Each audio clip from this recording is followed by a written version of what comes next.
This brings us to the lunch that you had on Thursday with President Obama in the White House. And I want to explore the question as to whether there's the basis for a compromise here, because I got to say, I don't hear it so far. Let me start this way.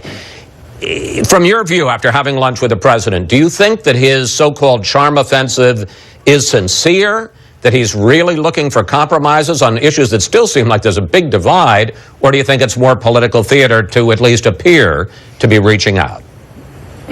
I think the answer to that question will be determined based on how he conducts himself in the coming weeks and months. This is the first time I've ever had a conversation with the president lasting more than, say, 2 minutes or televised exchanges. So I've never really had a conversation with him on these issues before. I'm excited that we had this conversation. We had a very frank exchange. We come from different perspectives. I ran against him in the last election. So we exchanged very different, frank, candid views with one another that were very different. But at least we had this conversation. And I think the answer to your question will be determined by how he conducts himself in the coming weeks and months. Will he resume the campaign mode? Will he resume attacking Republicans and impugning our motives?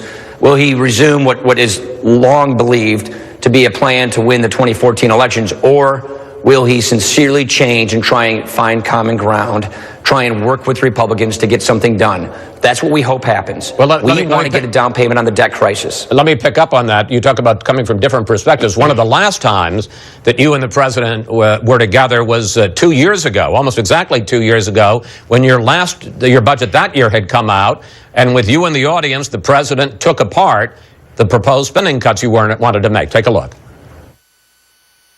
These are the kinds of cuts that tell us we can't afford the America that I believe in and I think you believe in. I believe it paints a vision of our future that is deeply pessimistic.